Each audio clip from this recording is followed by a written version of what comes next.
Shalom, saudara dan saudariku dimanapun kita semuanya berada. Senang sekali, saya Ingvi Rizky Ramadan, seorang yang sudah dimenangkan Tuhan Yesus 13 tahun yang lalu. Dan saya berasal dari kota Surabaya, salam kenal buat yang belum pernah mengenal saya. Dan yang sudah mengenal saya dan sering melihat kesaksian saya ucapkan terima kasih selama ini sudah support dan setia dengan akun kesaksian saya. Dan pada malam hari ini, sebenarnya saya tuh gak pengen kesaksian tentang hal ini ya, karena menurut saya ini adalah pergumulan saya sendiri gitu. Tapi saya gak ngerti kenapa saya benar-benar tergerak, ada dorongan yang mendesak saya untuk kesaksian tentang hal ini. Ya, ya, ya tetap tentang Lewi, tapi dalam hati saya itu sebenarnya ngapain saya selalu kesaksian tentang Lewi gitu. Tapi seperti yang saya kan udah kesaksian di sebelum video ini bahwa Lewi itu berbagai macam bentuk pemberontakannya, dan saya selalu setia dan sabar untuk menuntun dia kembali kepada Tuhan, tapi saya merasa saya selalu gagal gitu. Dan yang terakhir kan kasusnya kan waktu dia menghadang truk, dan kemudian puji Tuhan memberikan jalan, saya bisa menyelesaikan atau saya bisa mengambil motor saya kembali dengan tidak ada biaya yang harus saya keluarkan. Nah, terus kelanjutannya itu, sejak kejadian itu kan saya bawa Lewi kembali pulang. Dia pegang HP kan. Terus sebenarnya saya benar-benar pengen marah gitu sama dia, saya pengen pukul dia ya. Tetapi mengingat dia sudah sering mendapatkan pukulan dan perlakuan buruk dari mantan suami saya atau dari papanya Hana. Jadi saya itu selalu berpikir ulang kalau mau pukul dia, karena dia sudah merasakan kepahitan gitu ya. Terus jadi saya ngajak ngobrol dia baik-baik supaya dia meninggalkan komunitasnya, meninggalkan teman-temannya, karena itu membawa pengaruh yang buruk buat dia gitu. Dan dia tetap gak mau, dia tetap ingin pergi ke rumah teman-temannya. Saya bilang waktu itu, kalau kamu pergi dari rumah ini, berarti kamu menganggap bahwa kamu bukan anaknya mama lagi. Karena mama punya aturan yang dimana anak-anak harus nurut sama mama. Karena mama yang bertanggung jawab. Sementara ini karena mama yang menjadi kepala keluarga. Dia memang benar ya, dengan terpaksa dia tidur di kamar karena saya paksa dia. Tapi keesokan harinya, adik saya mengabarkan bahwa dia mengambil semua bajunya dan pergi dari rumah tanpa pengetahuan saya ketika saya kerja. Tanpa pamit, tanpa bilang apapun. Dan saya sengaja untuk tidak menghubungi dia karena terakhir memang saya mengatakan kalau kamu keluar dari rumah ini berarti kamu sengaja tidak menghargai mama dan tidak mau menurut dengan aturan-aturan mama. Terus ternyata dia memilih untuk pergi.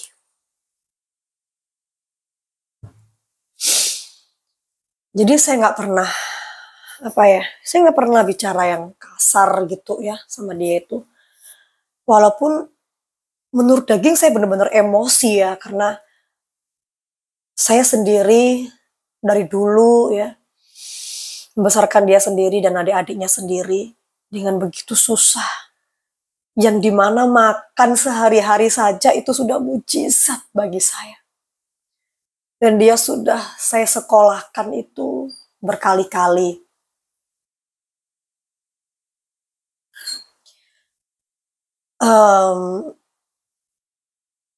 Sudah saya sekolahkan berkali-kali juga.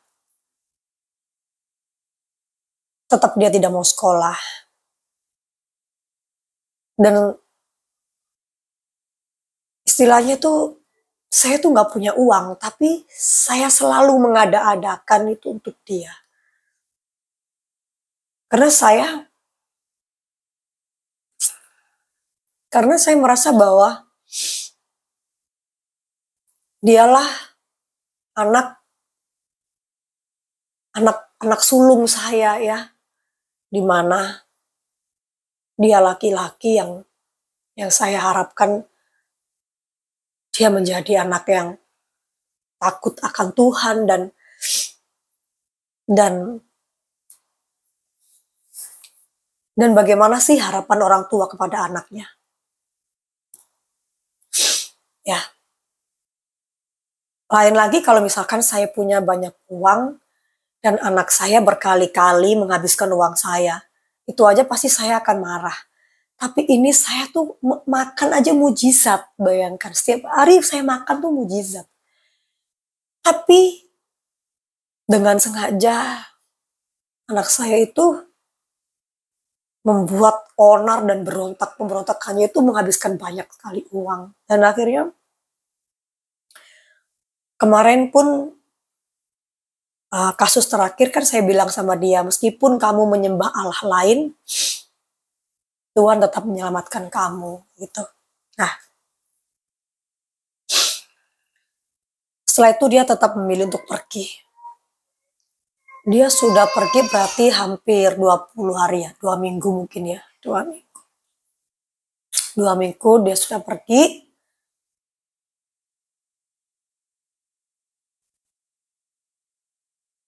Tiga hari dia pergi, saya masih merasa biasa. Karena dia biasanya mentoknya itu 5 hari, dia terus kembali pulang. Dan dia biasanya pamit sama saya meskipun lewat WA. Tapi saat ini dia benar-benar tidak pamit dan tidak mengatakan satu kata apapun kepada saya. Sampai lewat 7 hari, 8 hari, 9 hari, 10 hari. Saya suruh adik saya untuk kontak dia. Tolong dong, kamu tanya-tanya sama dia, di mana dia gitu. Jangan bilang kalau saya yang suruh kamu gitu. Terus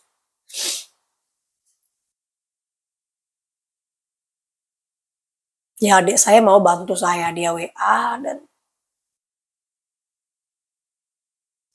adik saya tuh chatting saya pada waktu saya kuliah. Waktu saya kuliah malam itu kan, saya kuliah itu jam setengah 6 pulang kerja ya sampai jam 10 malam. Badan saya udah capek, pikiran saya udah lelah.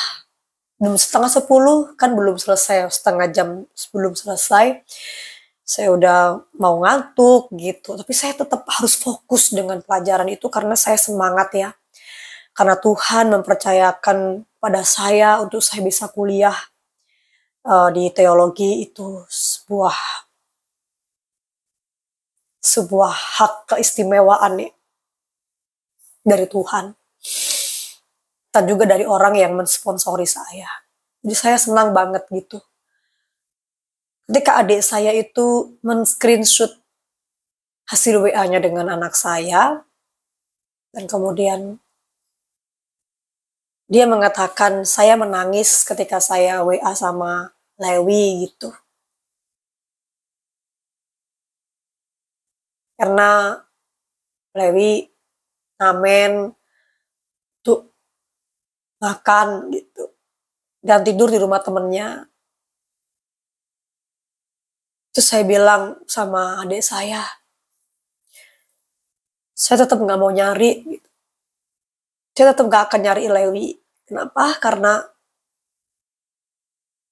ketika dia memutuskan untuk pergi, berarti memang dia secara sengaja memang dia tidak mau tinggal dengan saya gitu. Dan berulang kali saya cari dia, sebelum ini ya, saya udah cari dia itu, dia lari. Dia makin dicari, makin lari, makin dikejar, dia makin jauh. Jadi saya bilang, saya nggak akan cari dia. Saya nggak mau maksa dia pulang, kalau memang dia tidak nyaman di rumah.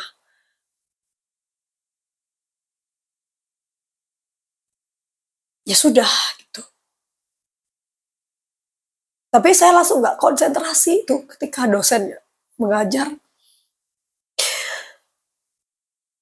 Karena sebagai seorang ibu, bahkan saya bercerai dengan suami saya karena waktu itu suami saya bertanya kepada saya, kamu mau pilih aku atau pilih anakmu? Dan waktu itu saya menangis dan saya bilang, saya pilih anak saya. Saya korbankan apapun aja, apapun itu demi anak saya. Ya, karena memang saya tahu bahwa mantan suami saya itu begitu menyakiti anak saya secara fisik dan psikis.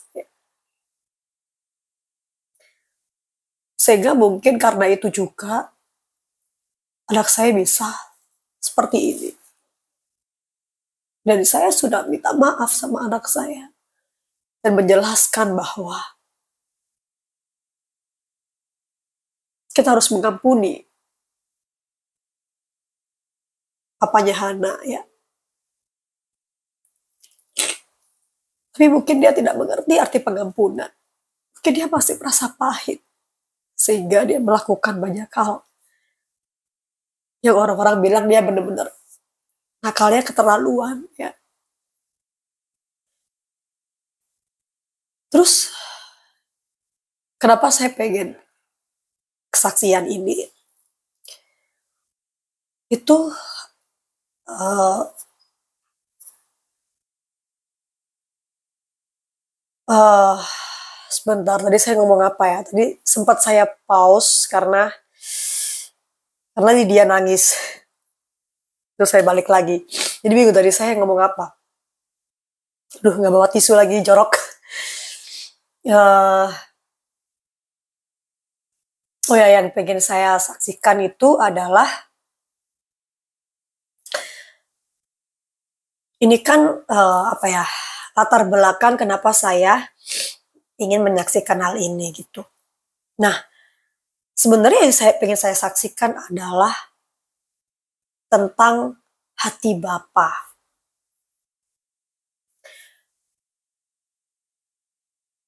Jadi saya menceritakan lebih dahulu apa yang saya alami karena itu adalah sebab dari kesaksian saya yang mengenai hati Bapa ini. Nah, ketika saya merasakan pilu,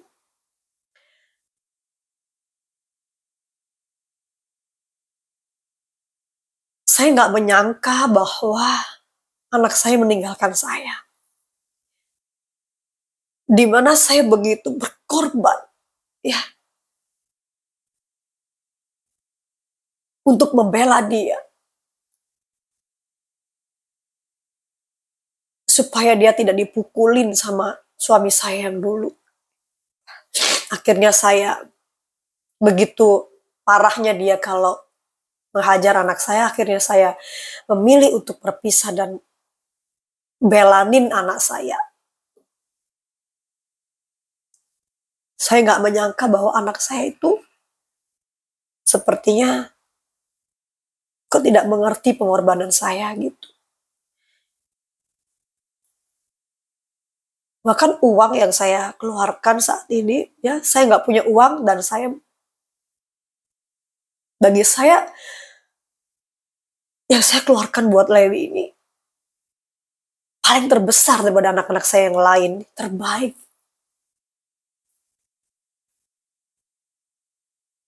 Tapi dia tega meninggalkan saya. Terus ya, setelah itu saya nyanyi gini. Waktu saya nyetir gitu, saya kerja. Saya sangat rindu gitu kan sama dia. Saya kangen gitu.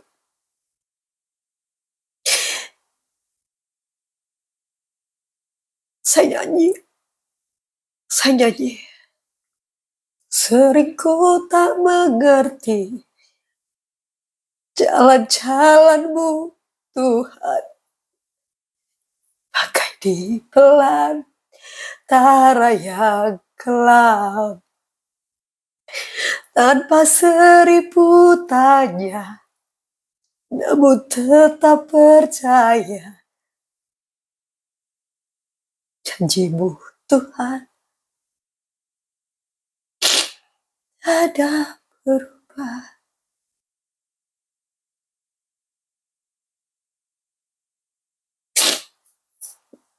Saya gak mau tanya sama Tuhan, kenapa ya ini terjadi dalam hidupku? Saya gak mau tanya. Tapi saya mau tetap percaya bahwa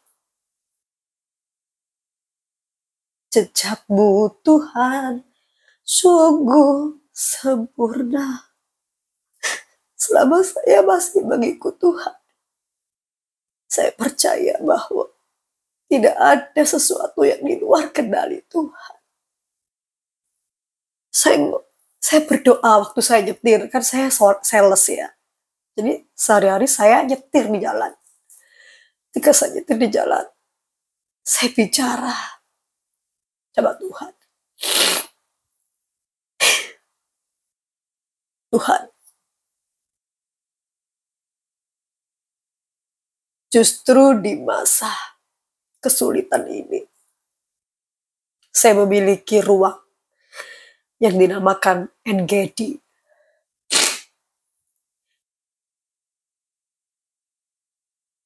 Di NGD inilah aku bersyukur kepada Tuhan.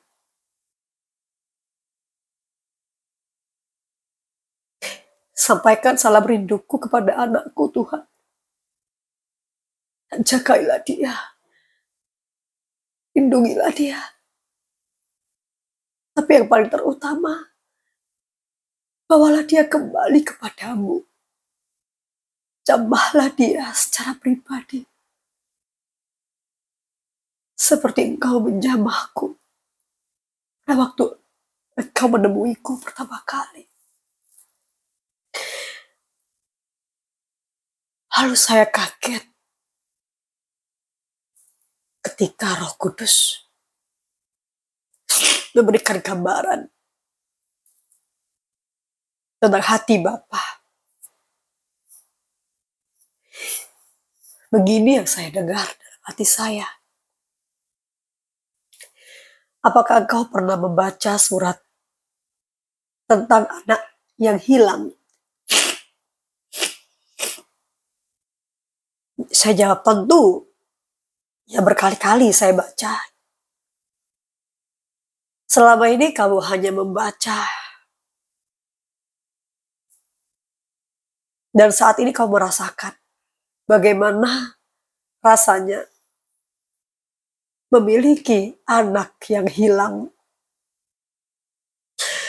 Saya langsung terpaku sejenak ya. Saya langsung membayangkan ayat itu yang saya baca. Dan saya sinkronkan dengan keadaan saya saat ini. Bapak itu setiap hari menanti anaknya yang hilang. Memang bapak itu tidak berusaha mencari anaknya ke negeri di mana anaknya berfoya-foya dan meninggalkan bapaknya. Bapak itu tidak berlari mencari anak itu ke negerinya, tapi Bapak itu menantikan dengan setia setiap hari sampai anak itu kembali pulang. Dan ketika anak itu kembali pulang, apa yang dilakukan bapaknya? Bapak itu berlari. Berlari. Itu artinya bapaknya sudah lama menahan rindu. Dan saya bisa merasakan cerita itu saat ini. Terus saya bertanya kepada Roh Kudus, lalu apa Tuhan? Roh Kudus memberikan pesan kepada saya. Dan pesan ini saya teruskan kepada Anda semua yang mendengarkan. Bahwa hati Bapa merindukan anak-anaknya yang hilang. Supaya kita yang sudah ditebusnya dan dimenangkan mau mengabarkan kabar gembira itu kepada saudara dan saudari kita di luar sana yang sudah lama meninggalkan Tuhan, yang sudah lama gak mau ibadah, yang sudah lama gak mau memiliki komunitas rohani, yang sudah lama gak bersyukur kepada Tuhan, yang sudah lama tidak merindukan Tuhan, supaya kita mau mengajak mereka kembali kepada Tuhan. Karena sedemikian Bapa merindukan anaknya.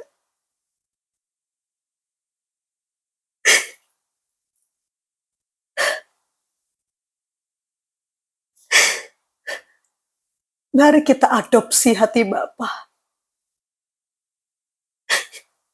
Kita semuanya adalah satu anak-anak Tuhan yang satu tubuh, yaitu tubuh Kristus.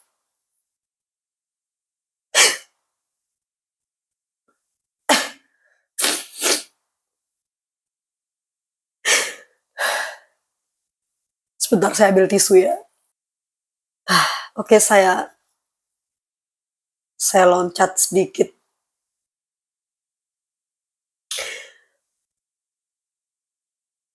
Bahwa hari ini tadi saya habis ibadah, saya makan sama Hana ya, seperti biasa.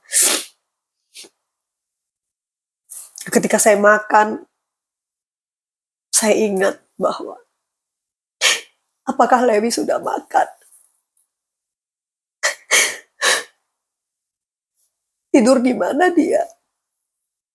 Tinggal di mana? Dan saya suruh Hana untuk WA abangnya. Itu ya, pakai nomor saya gitu. Bilang ya kalau Hana nggak punya HP karena memang Hana nggak punya HP sih karena HP-nya rusak. Terus Hana mau ya. Dan ketika Hana mau itu saya bahagia loh. Ya. Saya thank you sama Hana ya. Tanya ya sama abangmu. Kamu di mana bang? Gitu ya. Dan puji Tuhan handphonenya aktif. Lalu saya ambil alih ketika Hana sudah tidur, abangnya terus balas kan. Saya ambil alih. Saya tetap berpura-pura bahwa yang ngetik itu Hana. Saya cuma pengen ngerti gitu. Dia tidur di mana dan mengapa dia nggak mau pulang. Begini WA-nya. Saya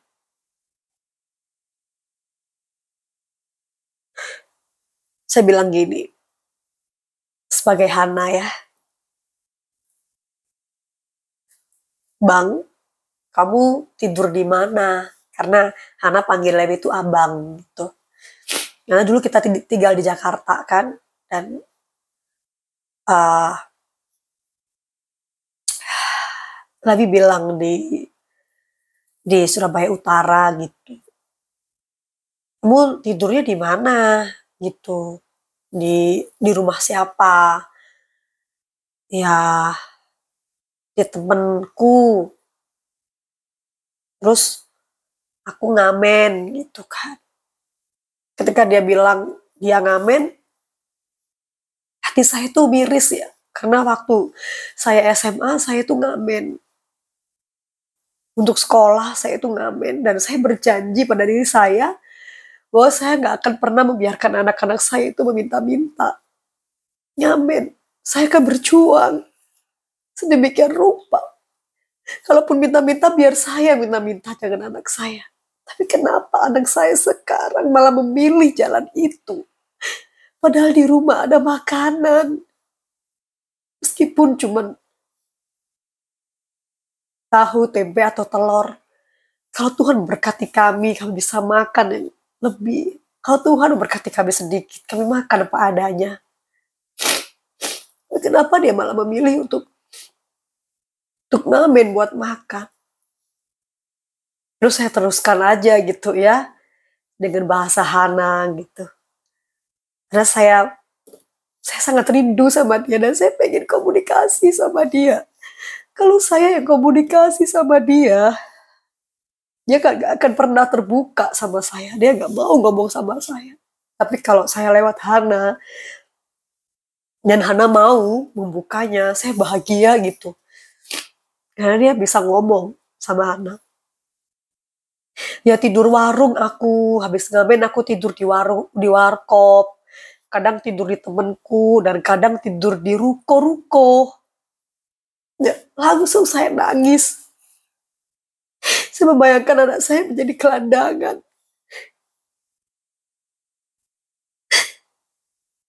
Hati saya hancur. Terus saya menahan hati saya untuk terus memancing dia. Saya bilang, tetap sebagai Hana ya, kenapa kamu Bang tidur di ruko? Kan kamu punya rumah gitu. Dan dia jawab, gak apa-apa wes, gak apa-apa. Terus saya bilang gini, sebagai Hana, Bang, aku punya uang. Aku udah ngumpulin uang Bang, buat kamu. Kamu pakai ya buat makan. Kalau kamu gak mau ketemu sama mama, besok mama kuliah Bang. Jam 5 sore dia sudah berangkat sampai jam 10 malam. Kamu ketemuan sama aku mau tah? Ini uangnya pakaian. Dan dia bilang, iya aku mau. Dan dia jawab, makasih ya dek, sudah perhatian dek sama abang. Dan dia emotikan nangis.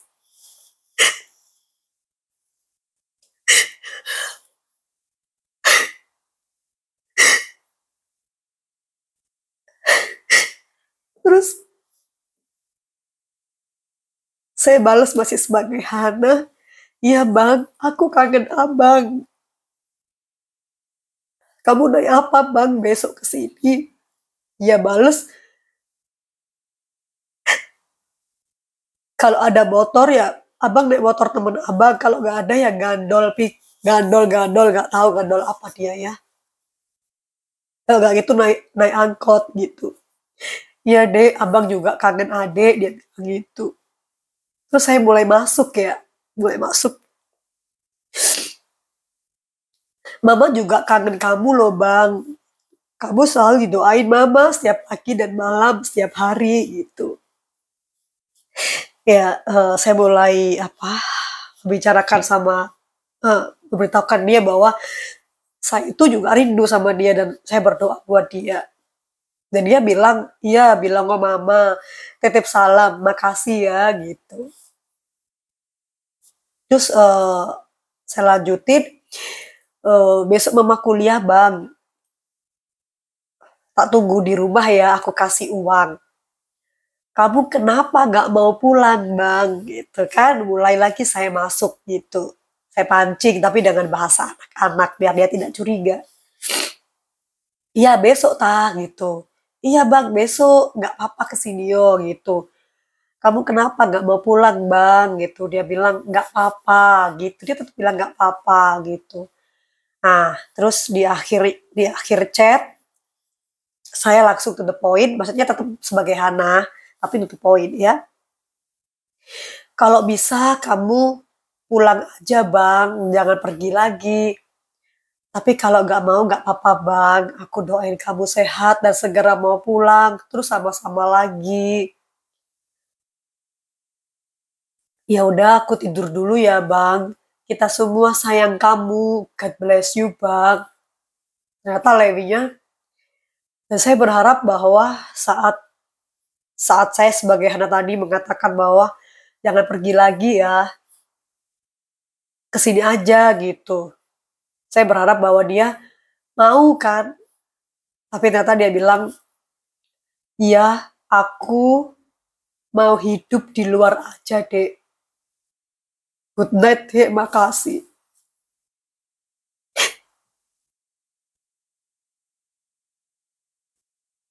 Dia memutuskan untuk tinggal di luar rumah ini. Padahal di luar rumah ini saya tidak bisa mengawasi dia. Saya nggak tahu apa yang dia lakukan. Padahal di rumah ini dia tidak kepanasan dan tidak kehujanan. Dia tidak akan kelaparan. Mengapa dia memilih hidup di luar rumah ini dengan kesusahan-kesusahan yang amat banyak? Demikian kita semua.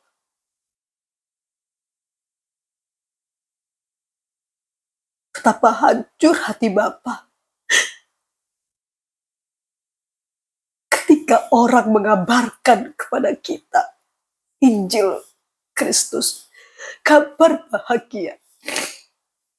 Ayo kembali ke rumah Tuhan. Ayo kembali beribadah. Ayo kita kembali memuji Tuhan.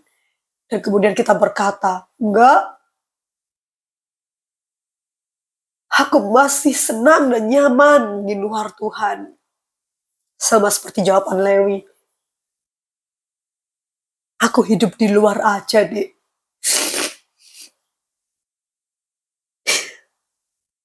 Demikian hancur hati Bapa ketika anak-anaknya lebih senang hidup di luar Tuhan. Di luar kendali Tuhan. Di luar hukum-hukum Tuhan.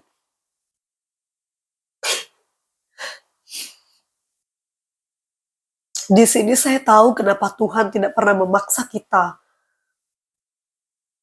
untuk kembali pulang. Karena Tuhan mau kita menyadari bahwa ketika Tuhan sudah menebus kita di kayu salib,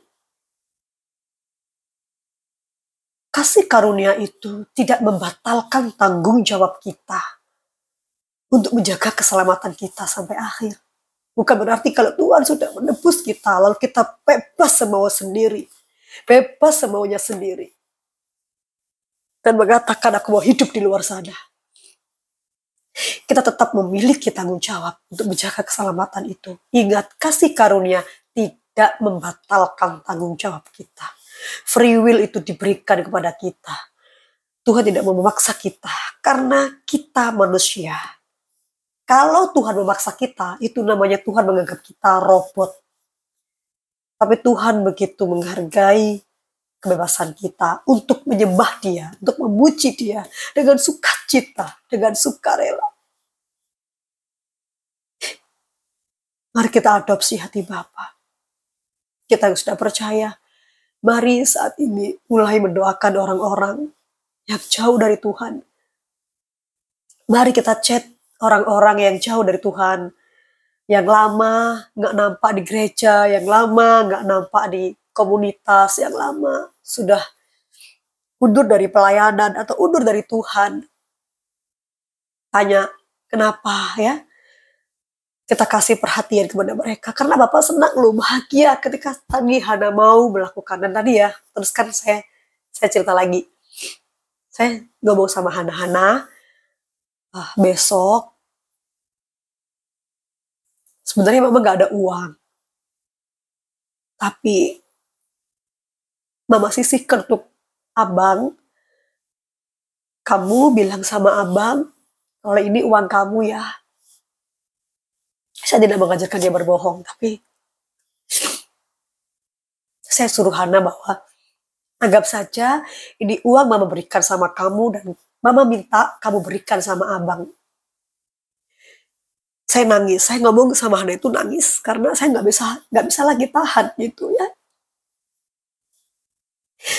Kamu bilang sama Abang, Bang, Mama kuliah Bang, ayo kesini. Abang suruh mandi ya, suruh makan, dan kamu kasih uang ini untuk makan dia.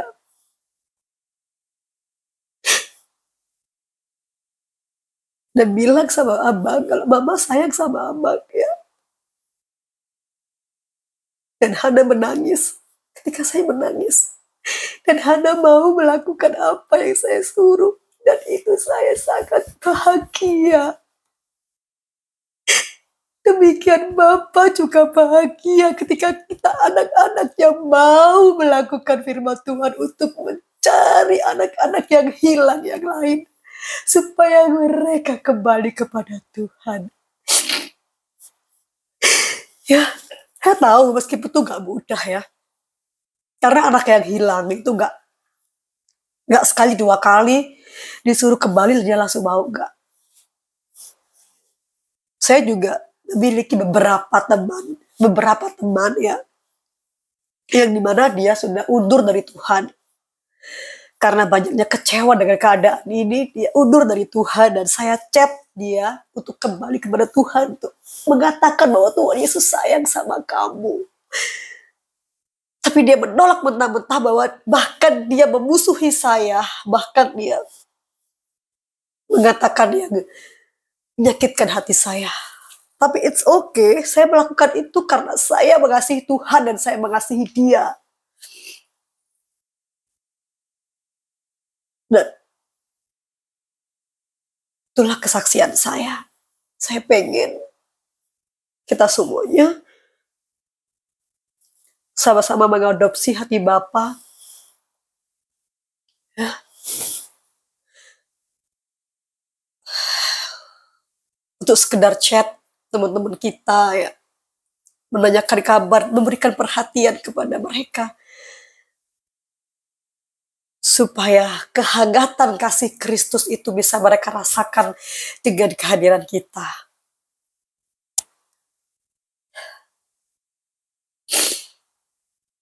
Dan saya percaya bahwa waktu Tuhan adalah yang terbaik.